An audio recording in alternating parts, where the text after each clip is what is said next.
You may have heard about this whole USS Abraham Lincoln carrier situation in the Straits of Hormuz. They've been away from port for a very, very long time. Now, I am not a sailor. I was an Army guy, landlocked for all of my 6 whopping years in the United States Army. And I did the whole live in the woods for 2 years, or not 2 years, live in the swamps off of my Humvee and fighting positions for 2 weeks in JRTC, they called it in Louisiana. And I was in Kuwait and Iraq for an entire year in the Middle East there, beginning of Operation Iraqi Freedom. But I can't say that my conditions were extremely difficult for long periods of time. There's been a lot of belly aching about these sailors on the ship, the USS Abraham in particular, because they've not been in port for a long time, meaning they haven't had an opportunity to freshen up on land and get a nice meal that isn't made by Navy cooks who usually make really good food, from what I've been told. And their showering situation is harder than it normally is. We're hearing a bunch of different things. We're also hearing from service members' parents and former sailors themselves telling these sailors who are complaining, or really, we're not hearing directly from the sailors, nor should we ever in a combat situation. We shouldn't ever hear about, soldiers directly to the media, let's say, talking about specific conditions on ships in a war zone. But we're hearing it secondhand, and the media is amplifying it. Nova Campaigns on X quotes a USS Abraham Lincoln sailor dad. Quote, "As some of you may know, my son Casey is a yellow shirt on the USS Abraham Lincoln, or ABE, ABE as it's called. As such, he has one of the most dangerous and physically and mentally demanding jobs on board the ship. The flight deck is nonstop. He has worked incredibly long shifts with little time off. He is not suffering. His morale and resolve are strong. He is proud to have a role in this operation. He's just one example of the many brave, resilient, and strong individuals proudly serving on the USS Abraham Lincoln. As a father, I cannot express how proud I am of my son. As an American, I am proud of the crew of the ABE, who have broken records for time at sea not seen since World War II. War is terrible, and this crew has certainly had hardships and made sacrifices, but it dishonors their service to cast them as victims. They are sailors, warriors, and Americans committed to one another and willing to fight until the job is done. You can disagree with the policy decision to put them there. That is one of the rights you have committed to protecting with their lives if necessary. They have committed to protecting, I should say.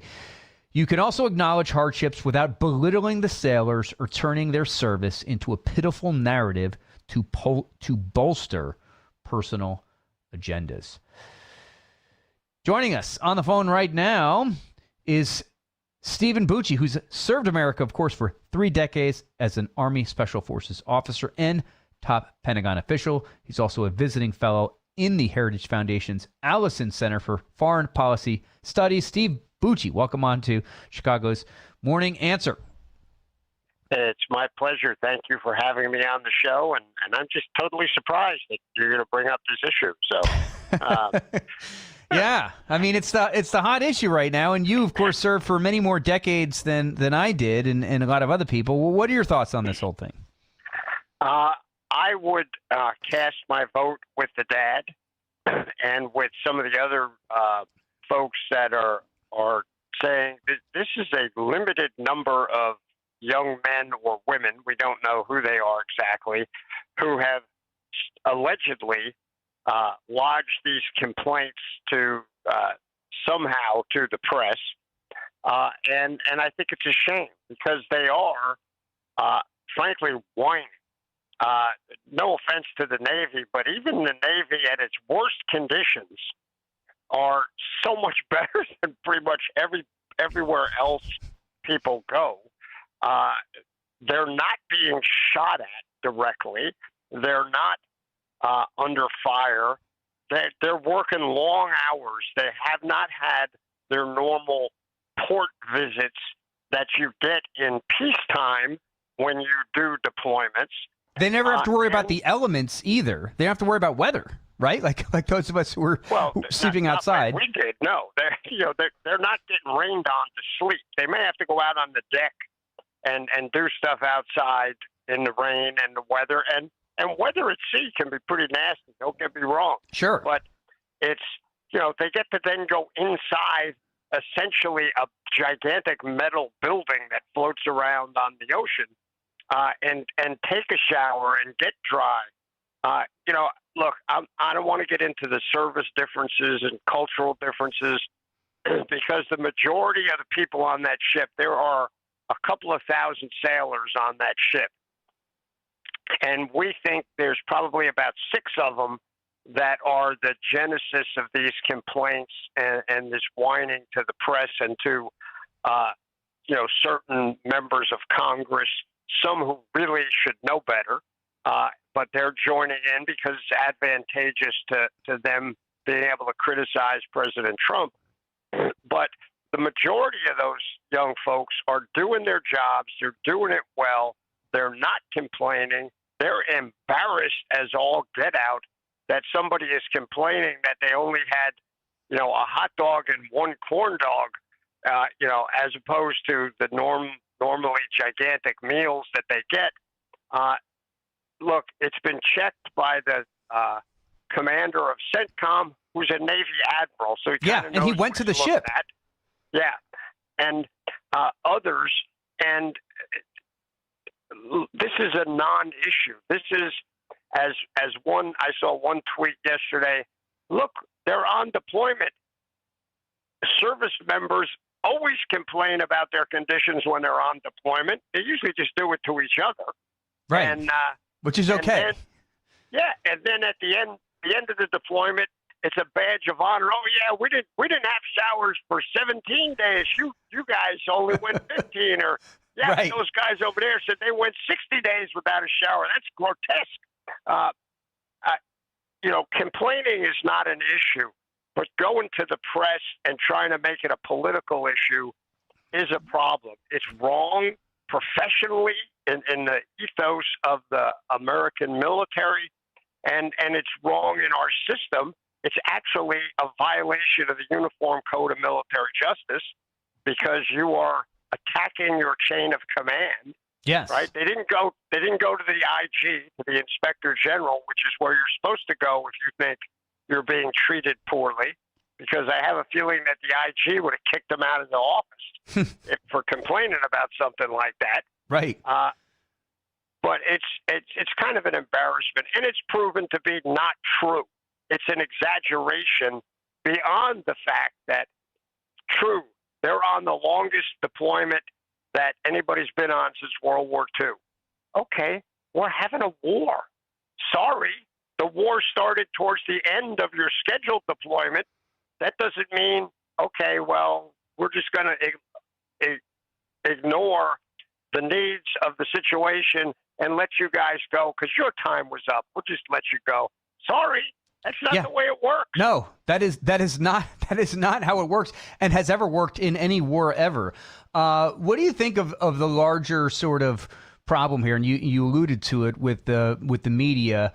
Let me read a post from Infantry Dort, an account I follow on X. The dead giveaway that the outrage over the Navy is an op is quite simple, really. The media is highlighting more and more ships, not just the Lincoln, just amplifying rumors and capitalizing on the stresses of combat to sow discord. As a result, the media is directly responsible for reducing the good order and discipline of sailors across the globe, causing them to question their chain of command at scale. At sea, this can be deadly. Their aim is to also remove our fleet from the seas, helping our enemies have more freedom of maneuver. Don't be fooled. They don't care about service members. In fact, they only love us when we're dead. That's a little extreme. And in this age, that's not even a guarantee. Treat them with the contempt they deserve.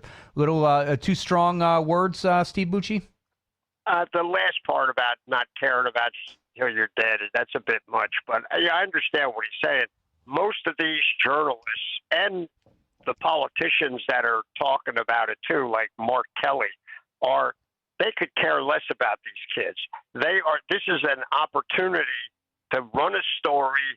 Every Cub reporter out there is trying to get themselves a Pulitzer because they're going to break this big story and they're going to have the interview with the guys who have the smoking gun. It's not a smoking gun. It's a cold corn dog. I'm sorry. Right. That is not a heinous crime. The soldiers or the sailors are being fed. They're being cared for. Maybe not at the ultimate level that the Navy sometimes does. They have really good food on those ships. Yeah. For a long time, they start their deployment walking around on top of the darn boxes because they carry so much food with them. But eventually it runs down. They get replenished regularly. There are ships that go into port, not for a night out, but because they got to pick up supplies that they then bring to the ships that are not going into port. But when you're at war, the standard recreational rotation part doesn't happen, guys. Sorry. Right. That's part of that's what you go through in training too at Naval Great Lakes Station right here in Illinois. These sailors, like you endure hardships, often worse than what you actually experience, so that when you are in the real world combat situation, you suck it up. You remember, oh shoot, this is what I trained for. This is the hard part that we were always taught about in the training that we went through. Real quick, just the larger thing. President Trump said the U.S. military now controls the Strait of Hormuz. What do you make of that? And is that realistic? And what's going on there? Well, again, President Trump is using the language and seeing one thing, and other people are seeing another. Look. Do we really control the Straits of Hormuz? Yes, as much as anybody does, we control it. We've got our ships out there. We've got our aircraft. The Iranians don't control the Straits of Hormuz, but they are still capable of doing pinpoint malicious activity, shooting at ships. And in the big scheme of things, the insurance companies and the ship companies, the ones who own the vessels, are very nervous that their ships not be hurt. So a lot of them are standing back, not going through, because there is still the random and occasional danger that's there. We have not eliminated the danger completely. That's not what President Trump means when he says we control it. I wish that was the case, and that's what we're all hoping for, but we're not there yet. And the territory thing, than it was. The territory. He mentioned we're going to turn it into a U.S. territory, like the Panama Canal used to be. Is what? How serious is he about that? I think that's Trumpian hyperbole, I'm afraid. I don't think we want to do that, and I don't think we can do that. Those are international waters. We can volunteer with other countries to try and make it safe and eliminate even those random attacks that are still occurring. And we should try and do that, but we don't need to take control of it. And I don't think Trump really wants to either. I think he's just getting impatient, and that was an impulsive comment that is probably not based in accuracy. Stephen Bucci served America for 3 decades, and we always enjoy listening to you when you're and when you come on for Dan. And as me, Mike Coolidge, hosting for you, it's always an honor to speak with you, Stephen Bucci. Thanks for coming back onto Chicago's Morning Answer. It's always my pleasure. Thanks for having me. We will be right back. This is Chicago's Morning Answer. Your show keeps me alive during the week. There's nobody I'd rather listen to between 5 and 9 in the morning than you guys. On AM 560, The Answer. Hi, I'm Kirk Cameron. Christian Healthcare Ministries is not another health insurance policy. If you're tired of year-long contracts and pointless restrictions, CHM offers anytime enrollment on your schedule and